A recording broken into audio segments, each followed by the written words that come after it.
Morning sa bawat salato, stand up!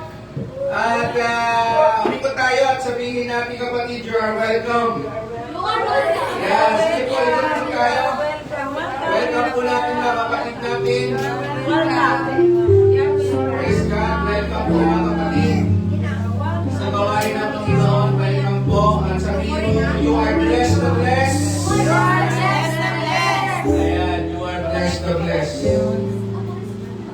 Sige po mga kapatid, kami magbukas po kayo sa akin.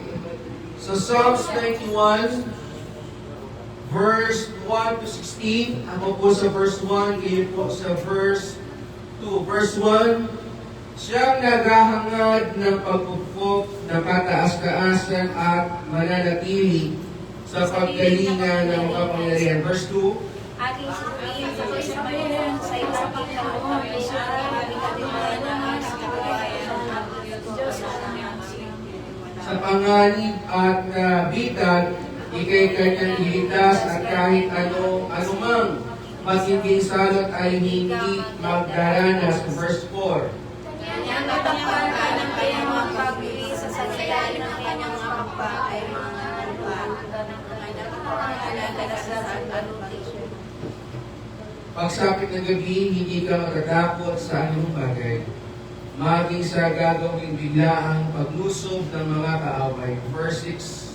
Dahil sa sasabi sa sasaliman sa panigalan sa pagkasaman, sirangit lang ang siyang napatangin. Kahit mabuwal sa iyong harapan ang 1,000 tao, sa iyong paligid ang bilang ng patay maging 10,000, hindi ka matatakot at matitiyak mong di ka maano. Verse 8. Iyong mamasdan lamang ang iyong mga sa iyong nakikita sa pisil sa mga. Sapagkat si Yahweh ang iyong ginawang tagapagsanggalang at ang pinili mong mag-iingat sa iyo'y tataas-taas. Ang verse 10. Walang kasamaang mangyayari sa iyo. Ang iyong masasabi ay lalapit sa iyong lupa.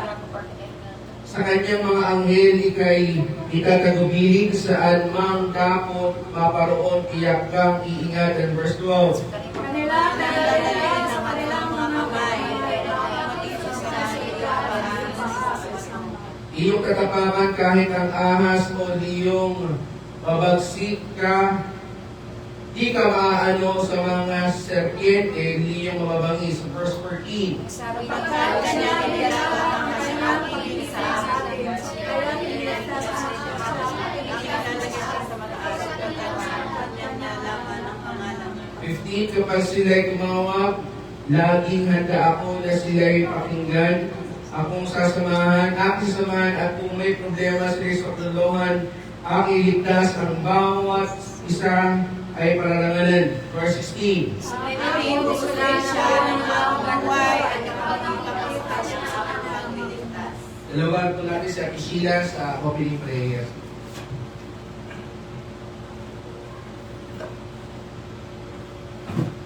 Tuloy po tayong manalangin. Hallelujah. Ama namin na makapangyarihan sa lahat, pinupuri ka namin, pinapasalamatan, dinadakila sa araw na ito, Lord. Ito pong araw mo na kami po ay inyong pinagpala.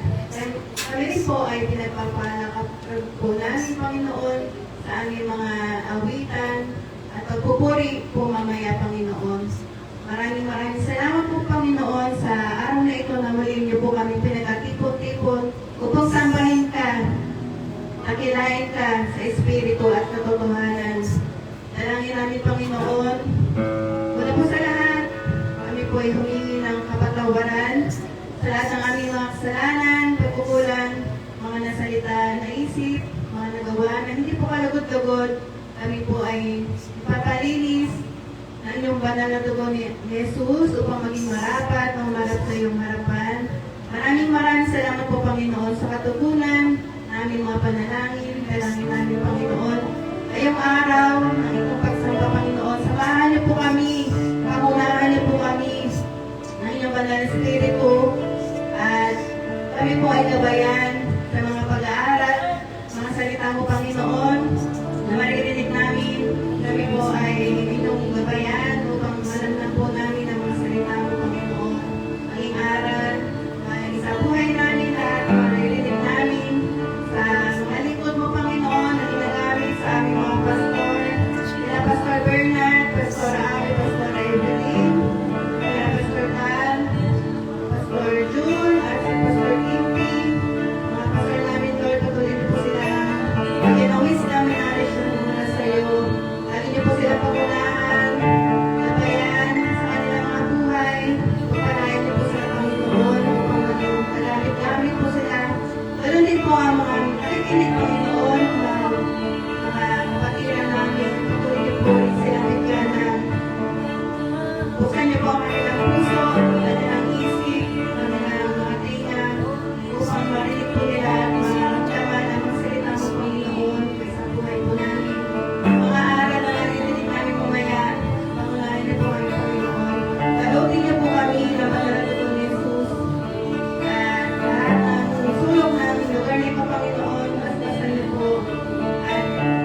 Sa'yo naman po ang pinakamataas na papuri at pasasalamat.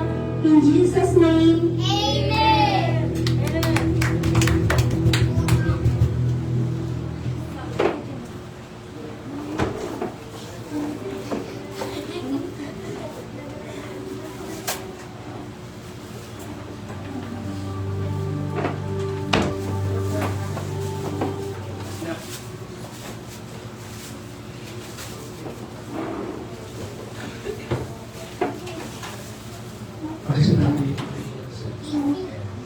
Isang mapagpalang good morning po.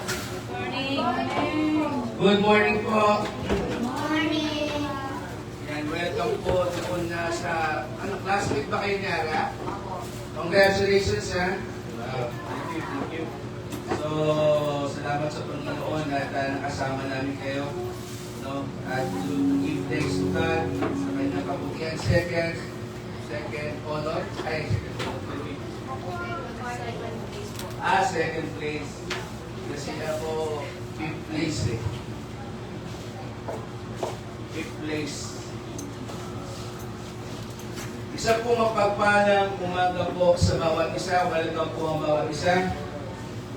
Are you ready? Pakisabi sa ating kapatid, are you ready? Ayan. Are you ready? Sa pa nga po, are you ready? Ayan, praise God. In the past few days po, 2 weeks ago, ay sa loob ng 2 linggo, ang bansang Pilipinas po ay hanggang ngayon ay nakaranas siya ng earthquake. Sino nakaranas ng lindol kahapon? No? Wala ata dito, no? Pero sa bandang Manila ay nakaranas ng lindol, especially dito sa Espanya, no? Mga 2 point something magnitude ang nakaranas ng earthquake, no? So, ang earthquake po, bakit kaya nagkakaroon ng earthquake? Pag sinabi po earthquake, ang tawag po dyan mga kapatid ay yung plate tectonic sa ilalim ng lupa ay nagsishake. So, may mga movement dyan. Okay? Pag sinabing movement, may gumagalaw dyan sa ilalim ng lupa. No, bukod sa laman lupa, may mga plates po yan na parang patong-patong. Di ba? Kung nag-aral kayo ng science, merong tinatawag na crust. Yan yung una, core. Sunod, outer core. Core, inner core, outer core. Tapos, mantle, pagkatapos, crust. So, nasaan doon yung pagkituloy? No, nandoon po yan sa part na sa leader doon sa mantle. No, yung plate tectonic, naggaganyan po siya. Bakit? Sapagkat meron po movement. No? Movement. Now, next slide. Ang topic po natin ngayong umaga ay pinagbatang po earthquake. Yan. Yan. Taas pa. Ayan. Yan. Yan. So, earthquake po yung ating pag-uusapan ngayong umagang ito. Bakit kaya mahalaga ito? Kasi para natin ma-realize po. Sapagkat there is a spiritual significance po yan. No? May spiritual significance po na sinasabi ang Bible patungkol sa earthquake. No? May sinasabi po ang Bible patungkol sa earthquake. Kung titignan po natin next slide, no? Pakinggan natin. So, ang bansang Pilipinas ay kasama po siya sa tinatawag na Ring of Fire. Sa Ring of Fire. So, sa Ring of Fire, dyan ang Australia, Indonesia, Philippines, Japan, China, Russia, Alaska, Canada, USA, Mexico, Peru, Chile, and Hawaii. So, pag tinawag po dyan, natawag po yan na Ring of Fire, kasi napapalibutan po yan, marami po dyan mga bundok, mga vulkan. Na anytime pwedeng mag-erupt, may active volcanoes at mayroong mga hindi active volcano. No? No? Ibig sabihin, kapag yan po nagsabay-sabay, darating po yung araw, sa huling mga araw, magsasabay-sabay po yan para po mawasak ang mundo. No? Pag-uusapan po natin yan ngayon. Ano ba sinasabi ng Diyos patungkol po riyan? Now, next slide. Kung titingnan po natin ang mapa ng Pilipinas, ay nagkaroon po ng magnitude 4.8 sa La Union, Baguio, October 8, tapos October, September 30 sa Bogo, Cebu, tapos po magnitude 7.4 magnitude sa Davao. Kanina umaga po, yung Mount Canlaon, alam niyo po yung Mount Canlaon, vulkan po siya, doon ho sa Negros, nag-produce ng ashes. At kanina umaga, di ko alam po, hindi na madaling araw, ang Zambales po ay nagkaroon po ang Zambales ng mga lindol, earthquake, pero 4 point something magnitude ng pag-inig. Okay? Now, ang Metro Manila po ay nagladaanan po yan, nagkakawag na nanghihintay po natin dito at huwag naman sana mangyari na tamaan ang Metro Manila, the big one. Alam niyo po yung the big one? Now, mga kapatid, next slide. Kung titingnan po natin dito, meron po mga active fault line. Yung active fault line, ibig sabihin, bumikilos po itong fault line na ito. Aktibo po siya. Na ano po yung Marikina Valley Fault System. Yung hilera po ng Marikina, ano po yun? Na pinakamapangalit sa fault line sa bansa na tumaraan sa lugar ng Metro Manila, Marikina, Pasig, Taguig. Ang fault line na ito ay may kakayahang magdulot ng malakas na lindol na may 7.2 magnitude. 7.2 magnitude. Ibig sabihin, kapag yung structure ng bahay ay mahina yung pagkakayari, babagsak po yan. No, saan parte po niyan? No, sa Taguig, Metro Manila, Pasig, Taguig. No po? Tapos po, meron po yung West Philippine Fault Line. Yung West Philippine Fault Line ay matatagpuan po ito sa kanlurang bahagi ng Pilipinas. Ang fault line na ito ay dumaraan sa lugar tulad ng Luzon, Luzon Sea, Mindoro, Strait, Panay Gulf, and Sulu Sea. No, kung titignan po natin yung mapa, no po, kung titignan po natin yung mapa, balik mo nga po yung mapa. So, ang Mindoro ho kasi ay banda dito. Di ko abutin.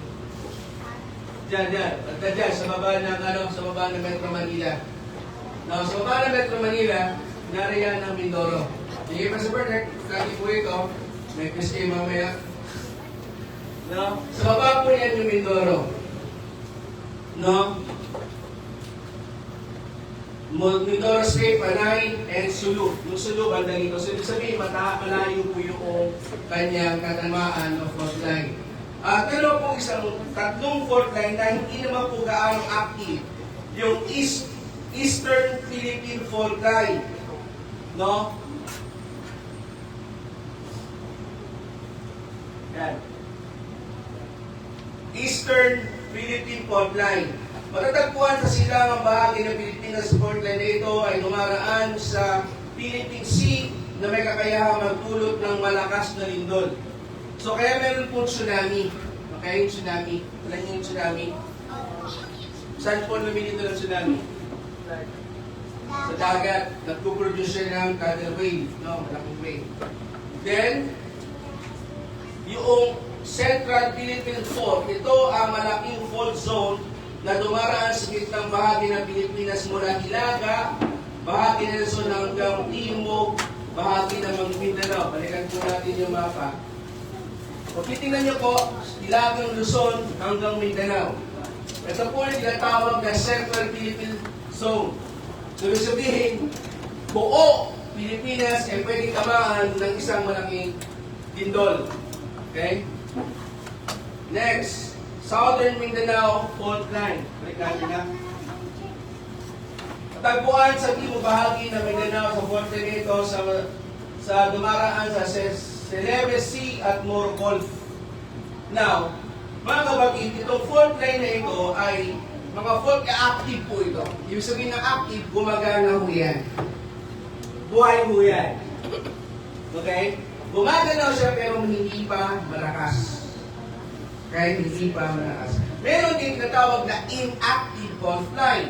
Next slide. Yan. No?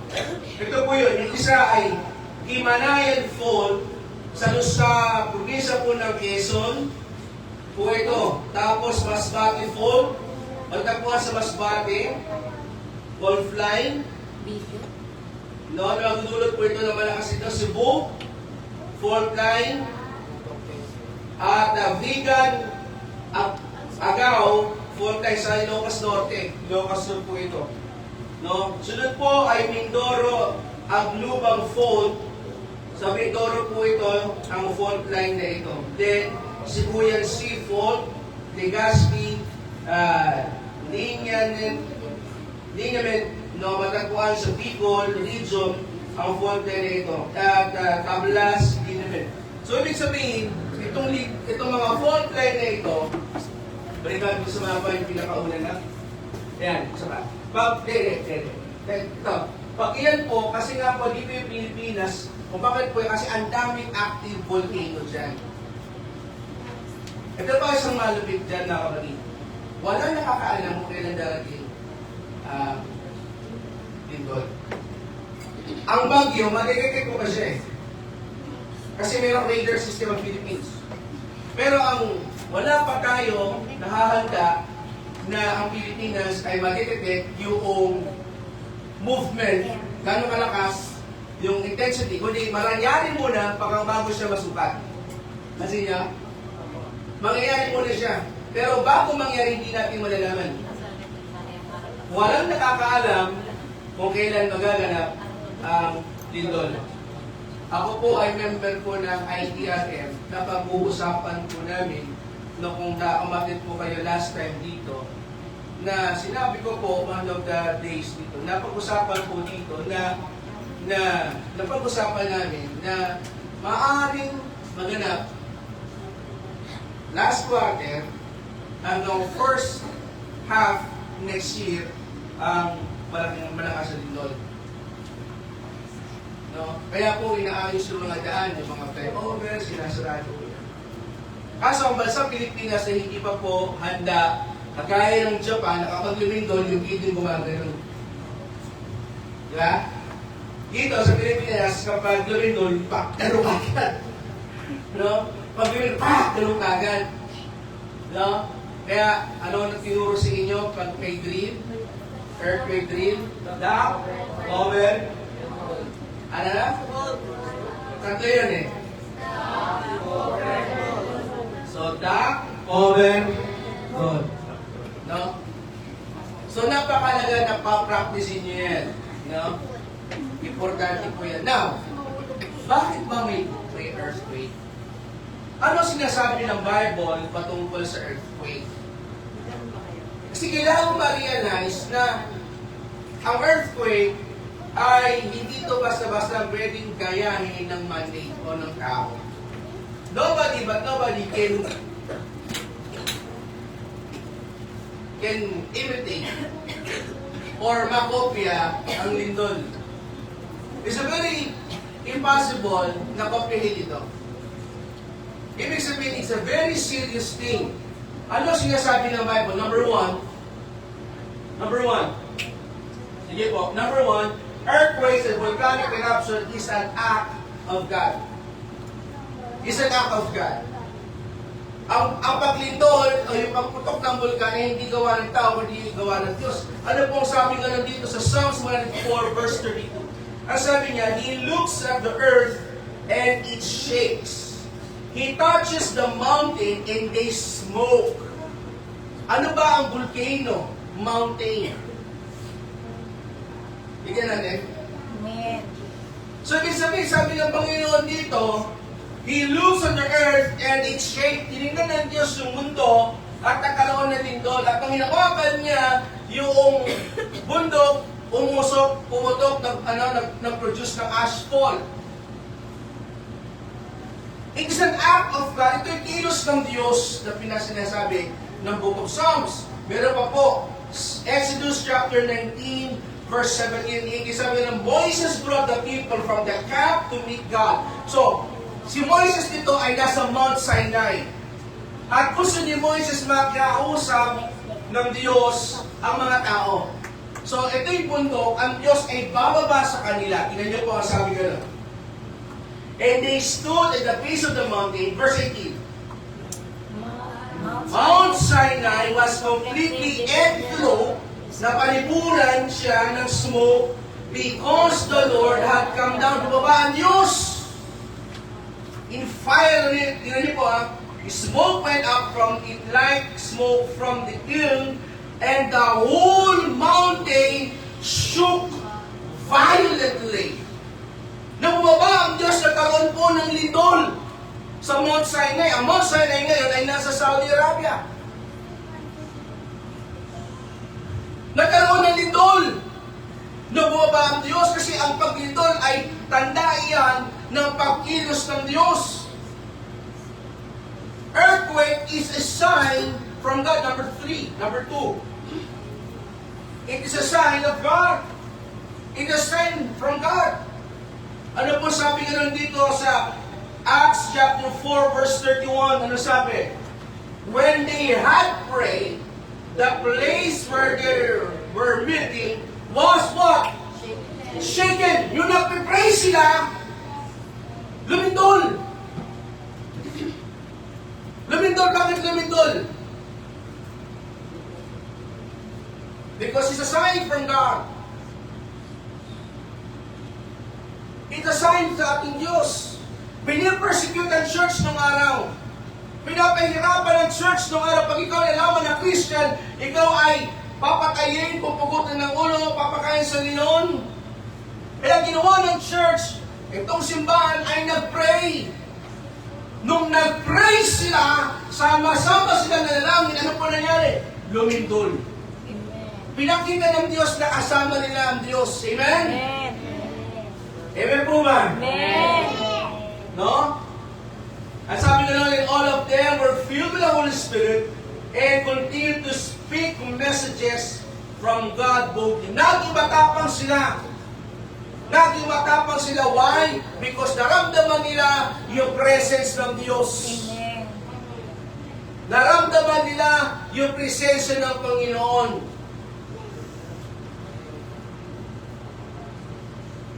Next slide. Earthquake and volcanic eruption is an act of God's judgment. Pag sinabing judgment, tingnan po kay Pastor Bernard, pag sinabing judgment, yung paghatol ng Diyos. Yung paghatol ng Diyos. Bakit po? Ang sabi yung ganito mga kapatid, sa Isaiah chapter 29 verse 6, judgment, ano na po? Will come from the Lord, whom commands armies, accompanied by thunders, earthquake, and loud noise, by strong gale, and windstorm, and consuming flame of fire. Bakit po? Sapagkat yung Jerusalem ay gustong atakihin ng Assyria. Gusto nilang wasakin yung Assyria. Pinagbabantaan nila. Hindi nakinig ang bansang Assyria na wag mong atakihin ang bansang Israel, ang Jerusalem. Sinabihan ng mga prophets, sinaway! Pero hindi nakinig sa saway.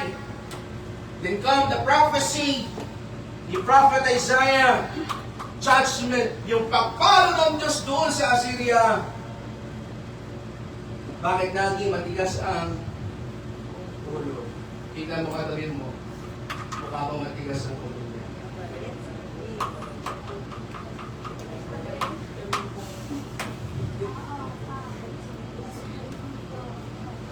Revelation chapter 8 verse 5 and 7. Ang sabi po gano'n mga kapatid, pakibasa nga po sa Revelation verse 5, what to do? The angel filled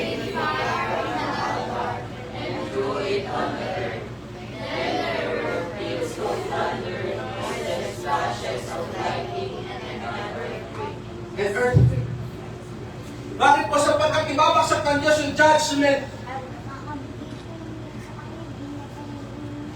Ibabagsak ng Diyos yung judgment, yung palo ng Diyos. Bakit? Kasi, ito po yung Book of Revelation, ito po yung Book of Revelation. Ibig sabihin, ito po yung Revelation, yung mga naiwan, hindi nakasama sa rapture, sila yung dadaan dito.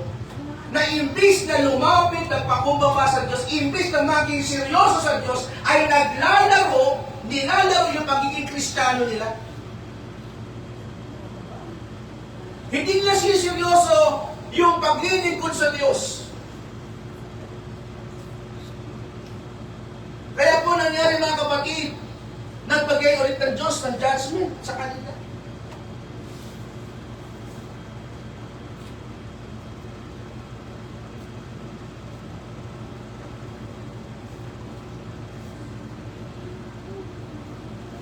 Sabi nga nun, the seven angels who had been seven trumpets got ready to blow them. When the first angel blew the trumpet, hail and fire had been mixed in the blood and thrown into the earth. 1/3 of the earth was burned, and 1/3 of the trees was burned up, and all the green grass were burned up. Nasunog lahat. Dahil may earthquake, may bulkang pumutok. Tama? So kapag pumutok ang bulkan, ano mangyayari? Ano mababa? Lava. Now, pag bumaba ang lava, ano sabi nga dito sa last verse? Verse 7, the first angel, his trumpet hailed in fire, and mixed with blood and thrown to the earth. 1/3 of the earth was burned. 1/3 ng mundo masusunod. Ano pa daw? No? 1/3 of the trees mas burn yung mga puno. Bakit yung lava mula doon sa bulkan bumaba? Bumaba! Kaya ano nangyari? Nasunog.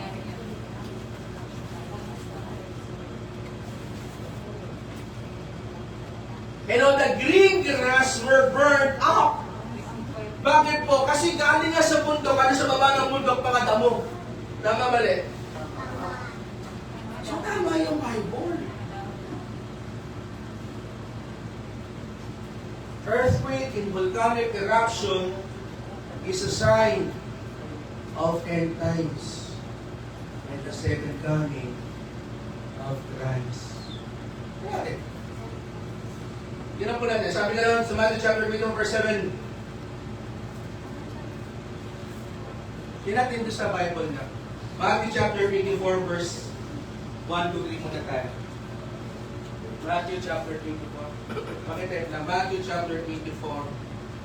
Tingnan niyo po, meron akong gusto pansinin ninyo. Okay? So Matthew chapter 24. Meron akong gusto pansinin ninyo. Doon na tayo. Kaya masahin. Mga anak. Kaya masahin. Okay. Verse 1, pakilakas. Kontrigo.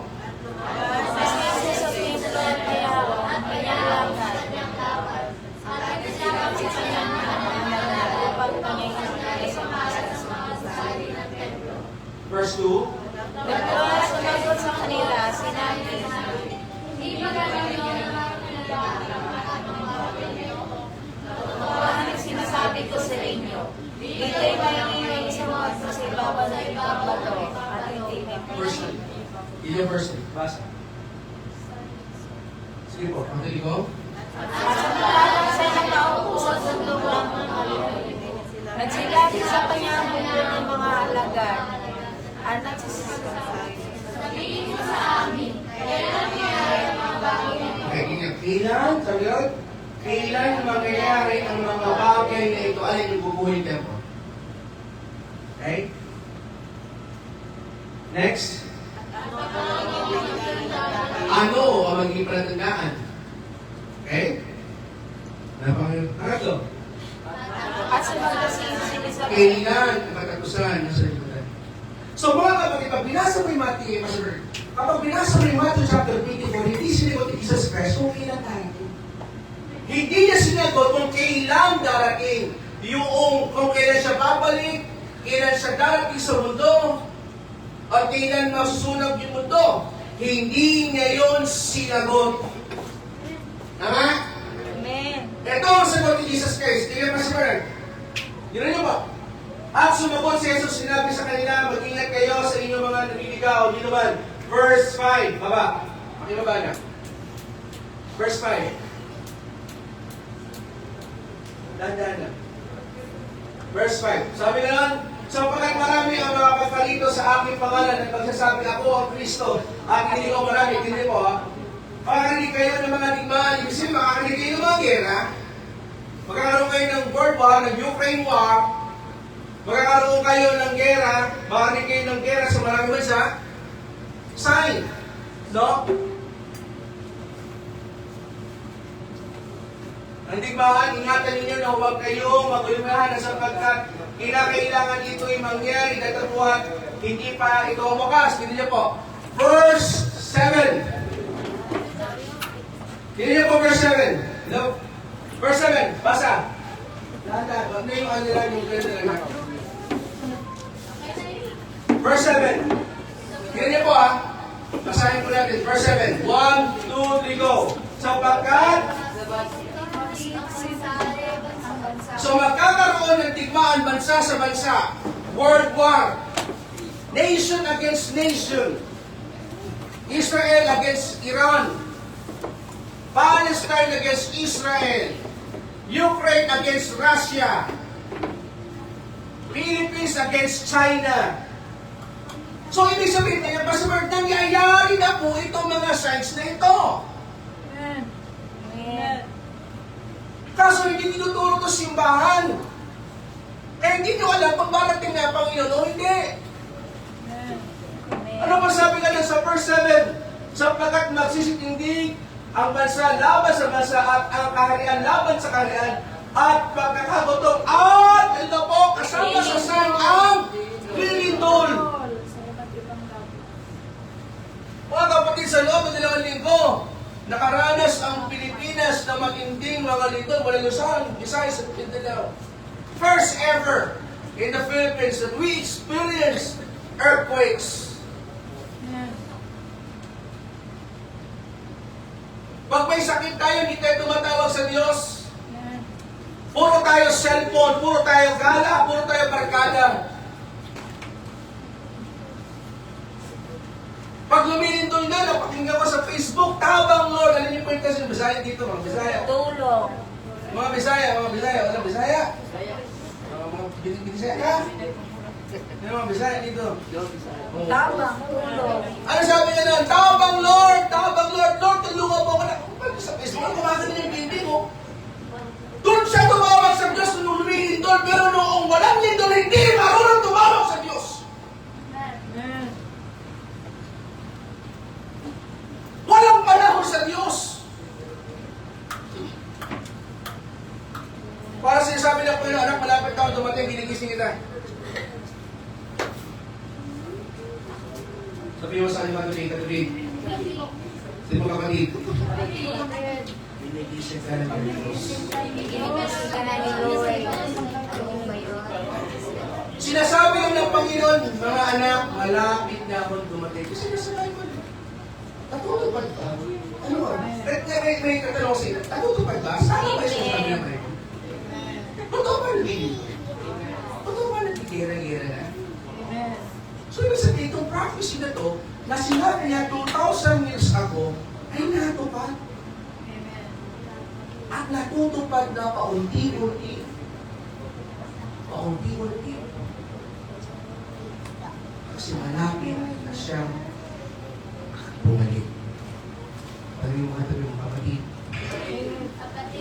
Malapit na dumating sa Lord.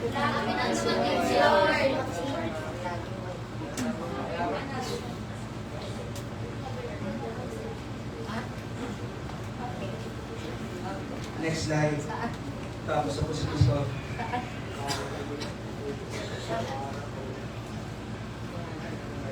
Ano po? Next slide. Earthquake and volcanic eruption is a wake-up call for salvation and repentance. Ginigising ng Panginoon lang. Ginigising ka ng Panginoon na maging seryoso ka sa Kanya.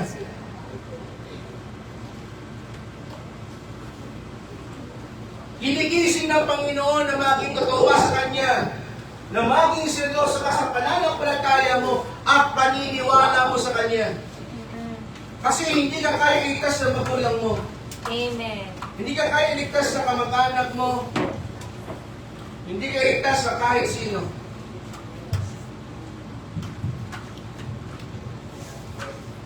Walang pwede magligtas sa'yo. Kaya sabi po gano'n, nakabalitin natin dito. Acts chapter 16, verse 25 to 27. Around midnight, Paul and Silas were praying and singing hymns to God. And the other prisoners were listening to them. Tignan niyo po, verse 26. Pakibasa nga po, verse 26 ang review. Suddenly, there was an earthquake so violent that the foundation of music were shaken. Pagkatapos wala itong jailers. Yung nagbabantay. At nung nagbabantay siya, sabi niya gano'n, next night, ang sabi niya sa verse 28 to 39, but Paul shouted with a loud voice, don't hurt yourself because we are all here. Hindi na po ang sabi ng jailer. Tingnan pa sa verse. Ano pa sabi ng jailer sa verse, next slide na. Sabi ng jailer, tingnan niyo po, the jailer asked for torches and rushed inside, trembling as he knelt in front of Paul and Silas. Verse 30, he took them outside and asked, sirs, what must I do to be saved? Kung hindi namin doon ng panahon na yun, magtatanong ba siya, paano ko maliligtas? Hindi. Kung hindi ba lumindol doon sa Cebu, sa Mindanao, hindi ba sila tatawag sa Diyos?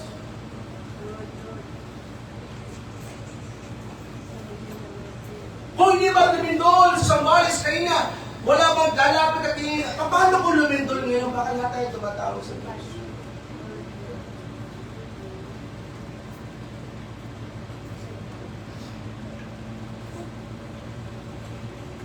Huwag tayo tatawag ito, sapagkat hindi mo alam kailan kakama ang lingkod sa atin. Sinuso ito. Pinaliwanag ko sino ka ba kanina? Yung wala mo dito kanina. Patiliwanag ko na ang Pilipinas ay nababalutan ng fault line. Na anytime, pwedeng umibos. Sabi pa sa Bernard. Sabi sa verse 31, pakisabay, sabay-sabay natin basahin ng malakas. 1, 2, 3. The answer, believe on the Lord Jesus, and you and your family will be saved. Hindi yung pagtakas mo ang magliligtas sa'yo, kung hindi yung paniniwala mo kay Jesus. Amen. Kaya sabi ko, yung paniniwala mo kay Jesus ang magliligtas sa'yo.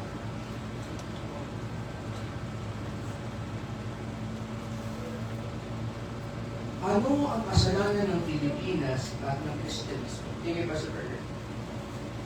Bakit niyan record pumasok ang judgment sa atin?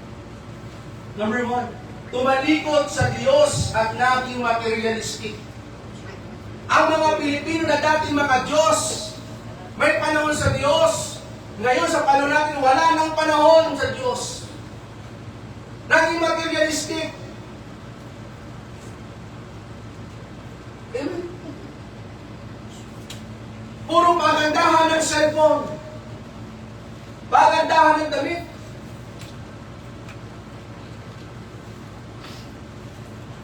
Bagong banggahan ng bahay.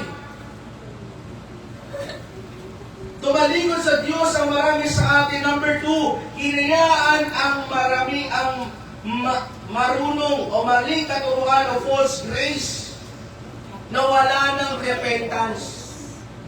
Di okay lang gawin mo yan, ligtas ka. Kapatid, hindi totoo yun. Amen. Ang dami nagtuturo niyan. Letter C, hinayaan ang korupsyon at division sa church. Letter D, panlalamig ng bawat Christians. Paano ang panlalamig sa bawat Christians? Hindi sila seryoso sa church.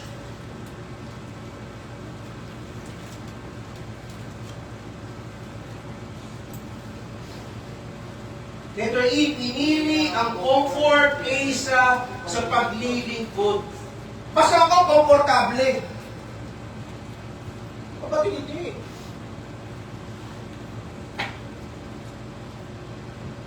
Importante ang tinutulog sa Diyos.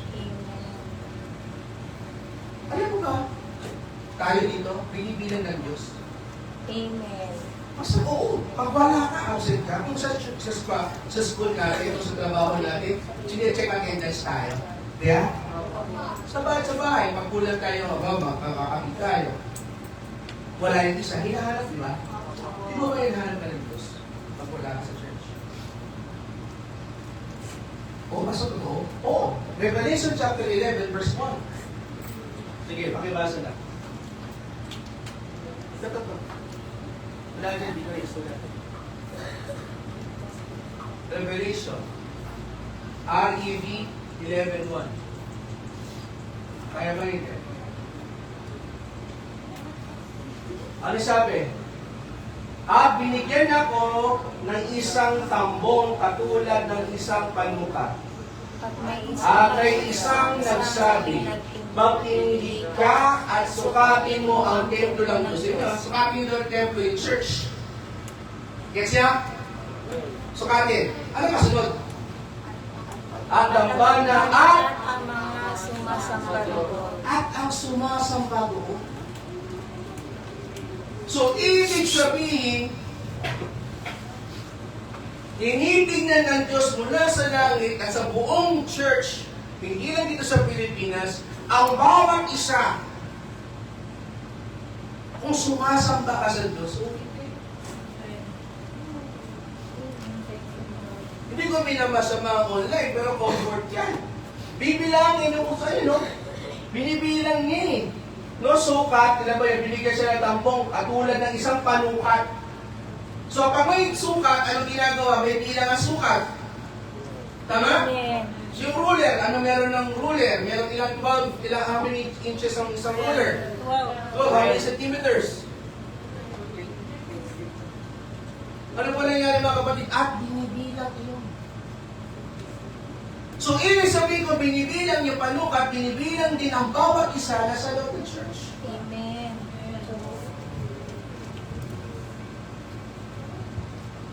Akala mo hindi ka nagkakasala? Nagkakasala ka pa din.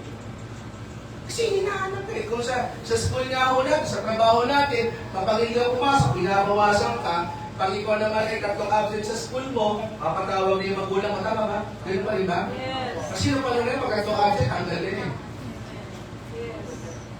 Pinapatawag ka ba magulang kapag 3 absent na? Ha? Ilanggap na ba?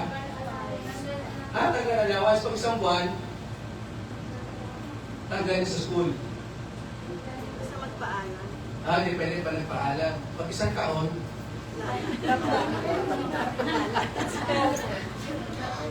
pero hindi na makasasa ng absent, no? Tama? Diba? Yes. Ikaw mas nakakaya kung puro absent ka. Pag special project ka, di ba? Pakikiusap ka, di ba? Tama ba? Pero this church, siya, bawat sa atin, nakabilang tayo sa aklat ng langit. Nakasulat ang pangalan mo. Revelation 20. Yan natin. Revelation.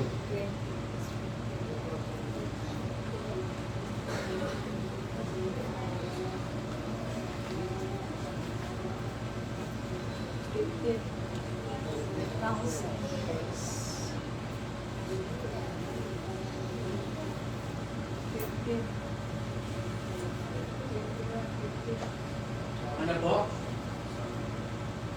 Sabi sa Revelation chapter 20, verse 15. Ano po sabi? At kung ang sino man ang hindi nasumpungan na nakasulat ang aklat sa buhay, ay ibinuli sa karagatan na ibinuli, pinatapon. So, ibig sabihin, paano kung wala doon sa attendance? Tingnan natin. Tingnan niyo po si Pastor. Amen. Tingnan niyo po ako.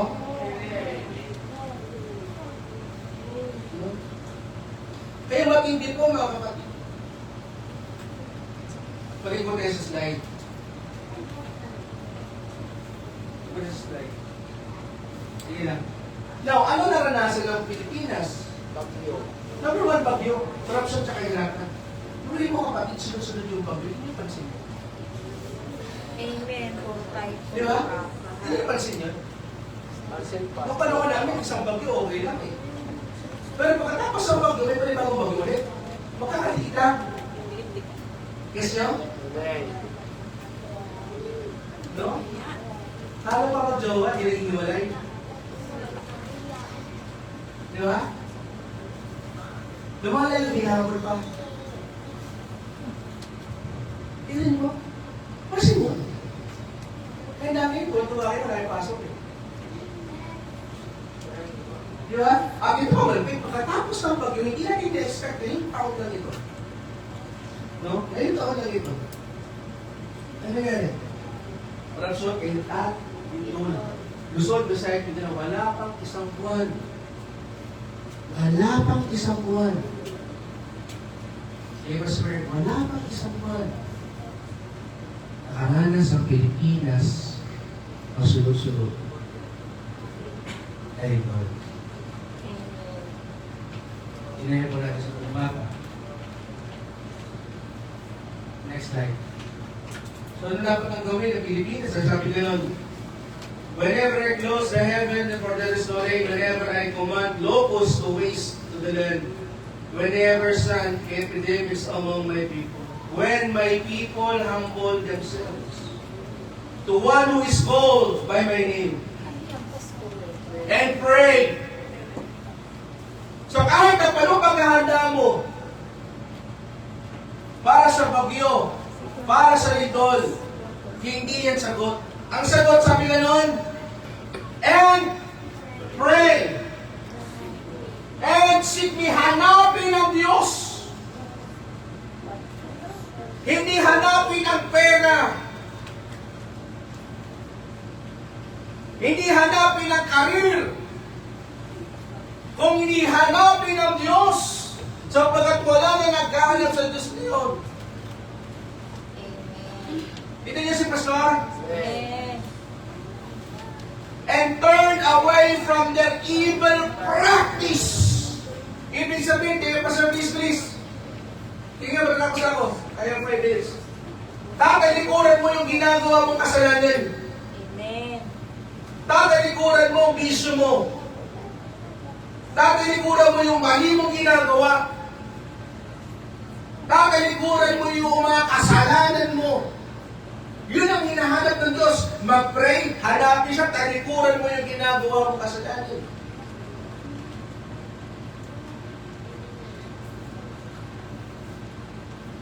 Yung sabi nga nun, I myself will listen. Hindi niyo po. Pero sabi nga nun, ito maganda. So kapag ikaw ay nag-pray, hinanap mo sa Diyos, hinanap mo si God, tumaliw na sa kasalanan mo. Ano sabi ng Panginoon? Ito pa ako ng Diyos. I, pakilakas ko. I myself will listen from heaven. Yun! Sabi niya gano'n, I myself, ako ang Diyos. Ikaw sabi nga, I myself, ako ang Diyos, will listen from heaven. Pakikinig. Amen. Pakikinggan yung panalangin mo. Pakikinggan yung dasal mo. Amen? Pakikinggan yung gusto mo. Ano bang gagawin niya? No? I will pardon. Pag sabi pardon, forgive. Natatawarin ka sa kasalanan mo. Kasalanan ko. Kasalanan niya. At ano bang gagawin ng Diyos? No? And I will restore their land. Sabi na nun, now that my eyes will remain open and my ears will remain listening to the prayers that offered in this place. Sa church,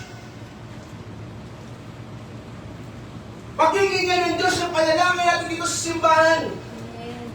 Kaya mahalaga na nag-aaral tayo ng Bible. Mahalaga na church tayo. Mahalaga na seryoso tayo sa ating Panginoon. Tingnan niyo po mga kapatid, next slide. Tapos na po ako. Imagine mo, isang linya. Ibig sabihin, pag nagsabay-sabay yan ng 7.2 magnitude, mag-collapse ang bansang Pilipinas, lulubog tayo sa puti. More than 500,000 ang tao ang mamamatay.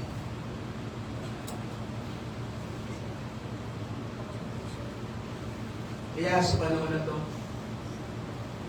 kailangan mo ang Diyos. Amen. Kailangan ng Pilipinas ang Diyos. Hindi naman ako nasa gobyerno pa. So kahit na, Pilipino ka.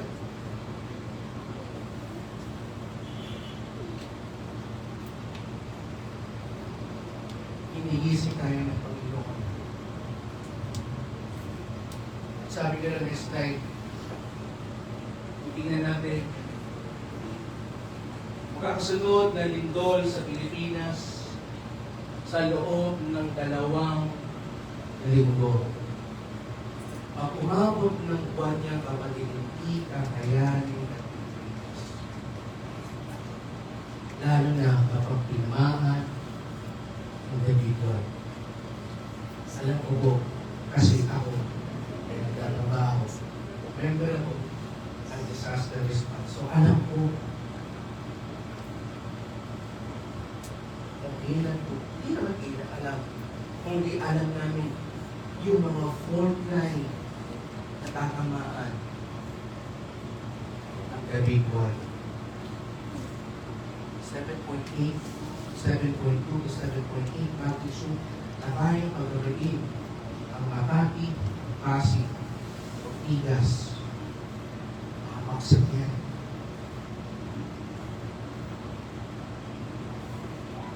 Kaya kailangan natin ang Diyos sa buhay natin.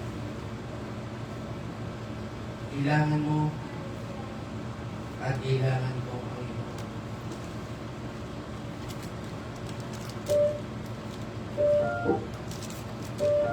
Kailangan natin ang Panginoon sa ating buhay. Na dapat natin ma-realize, kapatid, kung gaano kaka-importante sa Panginoon.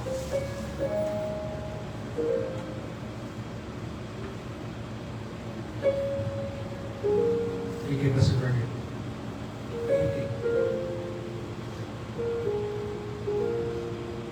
What if? What if? This week, umama ang nabigwan sa atin. Are you ready?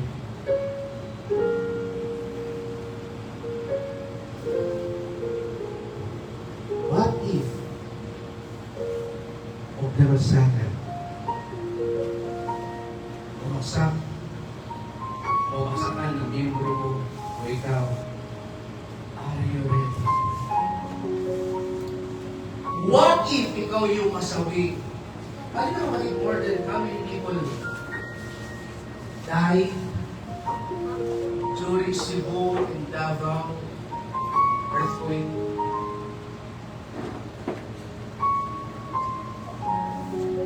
Pag haharap ka sa Diyos, sasabihin ka nun, Amir, bakit kita pasaway sa iyo?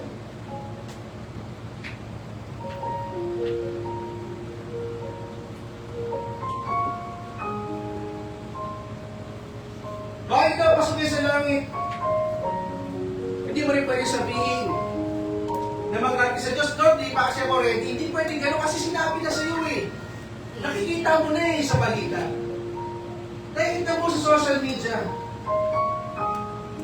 Hindi mo pwede sabihin sa Panginoon, Lord, di mo ako binigyan ng warning. Hindi ka nag-usap sa akin, Panginoon. May social media eh. May balita tayo eh. Hindi mo pwede excuse yung sa ating Diyos. Hindi mo pwede excuse sa Panginoon na, Lord, hindi pwede sa akin yan. Excuse ako dyan, no. Walang excuse letter. Kaya isa kong tanong sa inyo, tingnan pa sa Bernard, katapos po ko sa tanong na ito.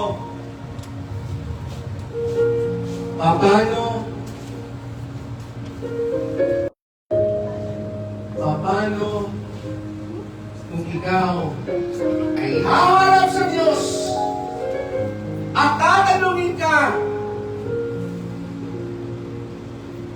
Kayla, bakit kita mamasukin dito? Pastor, mabait ako. Totoo? Mabait ka? Marami pang tao sa bait sa'yo, pero hindi sila makapasok. Amen. Nagbibigay ako, matulungin ako.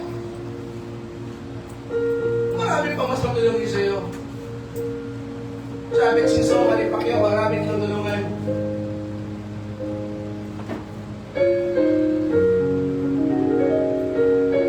At isang masakit na bagay na dapat ayaw ko marinig. At sa loob ko, ayaw ko rin ito marinig na marinig. Yung sasabihin ng Diyos sa'yo, sino ka? Hindi kita kilala.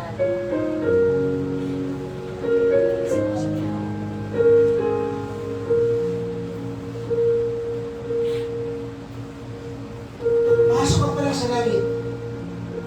Nakaupo ang Diyos Ama dito. Sino yan? Hindi ko siya kilala.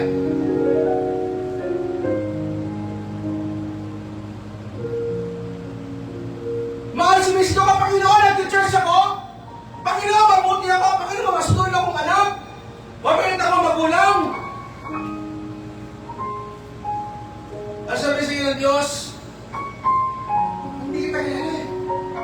Wala yung pangalan mo rito.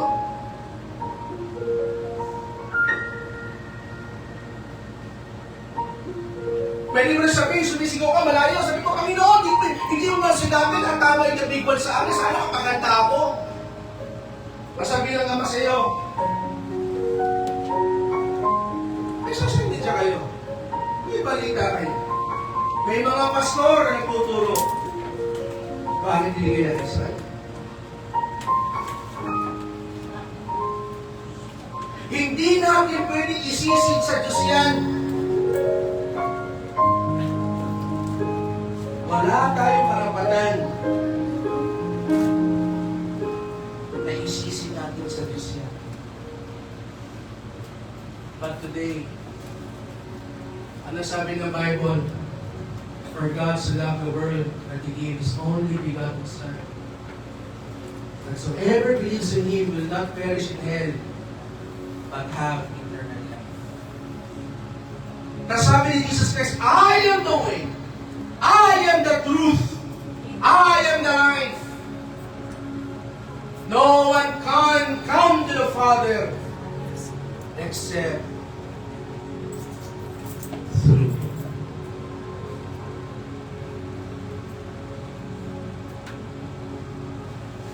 If you are not yet sure,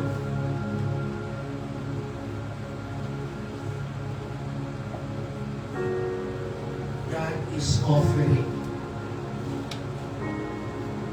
Nag-o-open si Jesus. Kapag hindi kita si Bernard, hindi ka kailangan ng Diyos.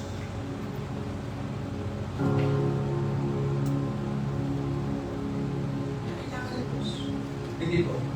Hindi ka kailangan ng Diyos. Kung malikot ka sa Diyos, wala problema. Diyos pa rin siya. Amen. Pero impyerno ka. Amen. Magaling ka sa Diyos. Pero, impyerno ka pa rin. Amen. Diyos pa rin siya. Ano, Pastor? Ikaw at ako ang may kailangan sa Diyos. Amen. Kapatid, kailangan mo ng Diyos. Hindi Hindi mo kailangan ng pera, hindi mo kailangan ng gadget. Kasi, hindi mo kailangan yan. Pangalawa lang yan. Ang kailangan mo. Bakit gusto? Sapagkat hindi ka naman niya ililigtas. Wala sa apoy ng impyerno.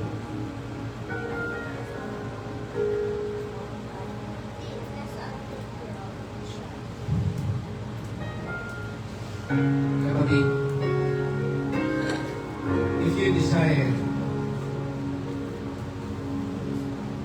Jesus need to accept you as your personal Lord and Savior. I want you to close your eyes right now.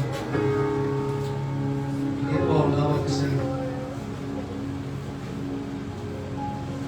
Isipin niyo, kausap mo ang Panginoon ngayong umaga. At nasa harap mo ang Diyos ngayong umaga mo.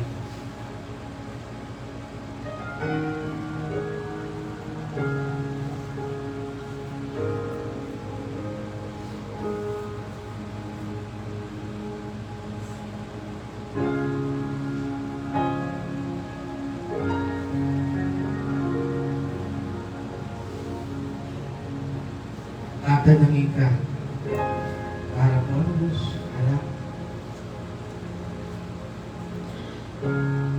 bakit kita papasukin sa ayaw?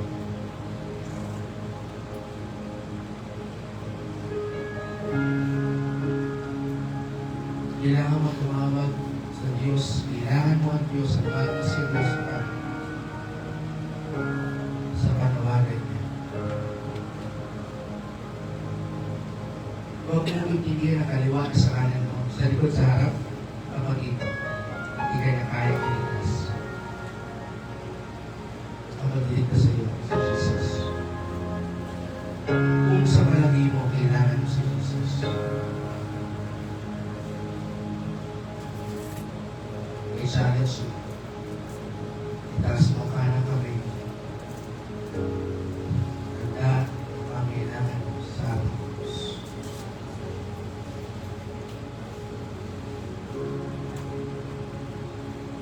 Ikaw, seryoso. Kailangan na tunay at anintigan ang kailangan kay Jesus Christ. Let us start that.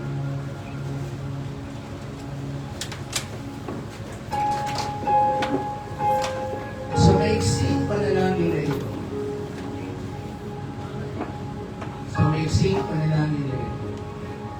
habang nakapitig ka, imagine mo, kausap mo ang Diyos. Imagine mo, kausap mo ang Diyos. Sabihin mo sa kanya,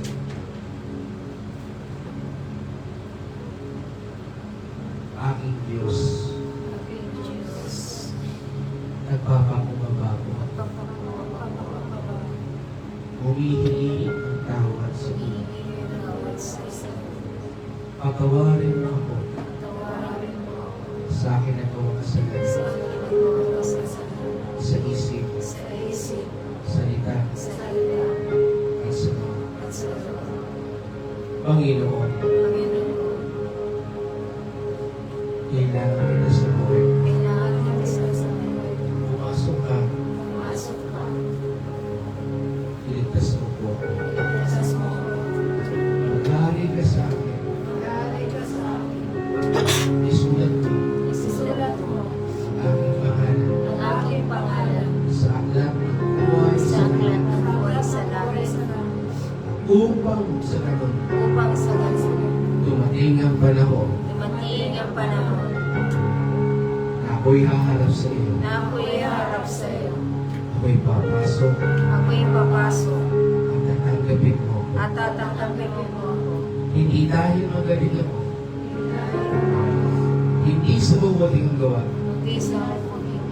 Kung hindi dahil kay Jesus. Kaya ako makapasok sa akin.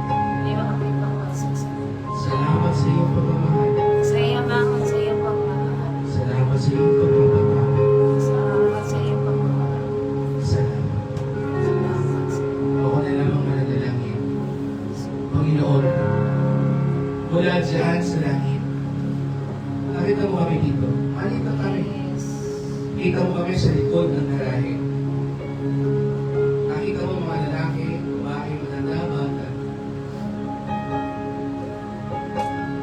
Nakita mo ang bawat isa rito, Diyos. Narating ka sa puso nila. At alam mo, Panginoon, na yung sinampit nila, yung sinabi nila, alam mo kung galing lang sa puso o galing sa puso. Ikaw ang nakakaalam nito, O Diyos. Ang dalangin ko, Panginoon, na ang lahat magtumanggap, lahat sumunod sa panalangin.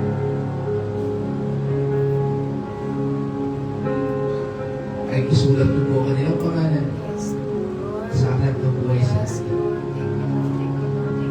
Dalangin po, Diyos, na magtuloy-tuloy sila sa pagkilala sa iyo.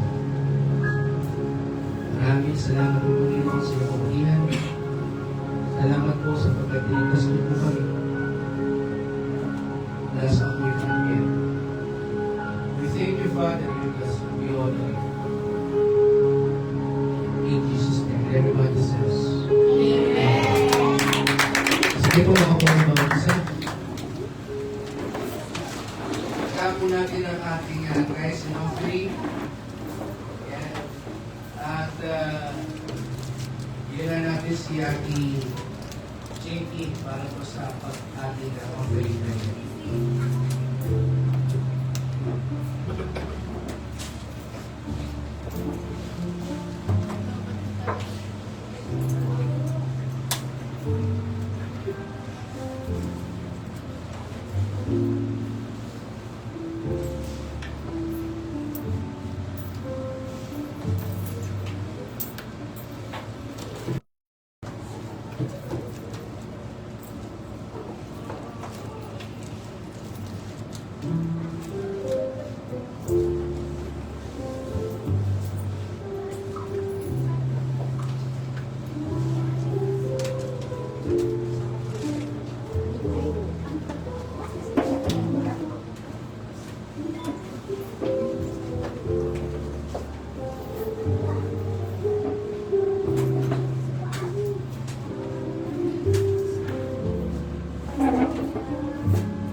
Maraming salamat po sa oras na ito, Lord, na aming natutunan, Panginoon, na ipinahayag po sa amin, Panginoon, na kung paano po kami maging handa sa inyong pagbabalik, Panginoon, na palagi po kami tumawag sa inyo, lagi kami maging handa, lalo-lalo pa ng aming puso at lalo-lalo kami ng aming kaluluwa, ay lagi namin Panginoon sa inyo, Panginoon. Maraming salamat po sa ginamit po, Pastor, Panginoon.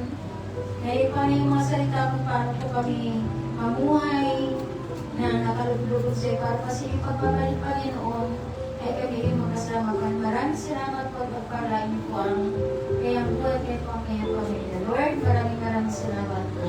At Lord, maraming salamat po, Panginoon, sa kahit dito, Panginoon, na ito pa rin magamit po, Panginoon, sa luwain. Na ikalala ko pa po, Panginoon, ng aming gawain, Panginoon, lalo-lalo po na sa church, Panginoon. Maraming salamat po at pagpalay po ang nabigay. At huwag niyo po silang pagkukulangin po sila ng pangangailangan. Maraming salamat po at wala po kakayahin ay pagpapalayan po, Panginoon, para makabigay sa inyo. Maraming salamat po. Sa inabi natin ito, Panginoon, sa pagpapasalamat in Jesus' name. Amen. So, magandang umaga po ulit, mga kapatid. Welcome po. Wala pa nga natin ang second vlog. Kapatid na kayo. Yan, welcome kayo ha. Parang kayo tuloy. Yan. So, welcome kayo ha. Salamat. May konti kami pa-celebration sa inyo. At I hope na magpatuloy kayo. Sige, sa pakrapan sila po pala.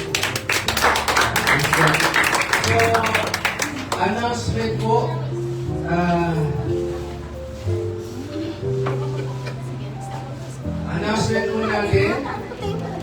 after ng service po natin ay meron po tayong tawag po, meron po tayong small group no habang kumakain. No habang kumakain, may small group tayo. Tapos po, mga kapatid, ay soaking na po natin. No? Soaking service October 17. Tapos, dinner po natin, dinner as a church, October 23. No po? Tapos, revival seminar po natin, October 31. Then, fellowship and meeting po ng mga pastor sa November 1. Okay? So, yung po ating announcement. Amen po ba? Okay po ba yun? Amen. So, October 17, soaking, dinner 23, at seminar po natin, revival seminar, and healing and revival seminar, October 31. Sige po. Amen? Amen. Let's all stand up at kamayan mo katabi mo, sabihin mo, Jesus loves you, so do I. Jesus loves you. Jesus loves you. Jesus loves you, God. Sabihin mo, Jesus loves you, so do I. Jesus loves you. Jesus loves you, God. Amen? Amen. Sige po, hiningan natin ang ating Pastor Evelyn para sa ating closing prayer. Susundan ko po ng benediction. Pastor,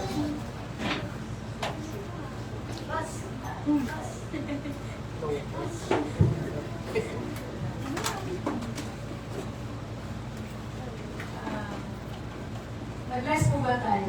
Amen. Amen. Ako tayo manalangin. Hallelujah, Lord.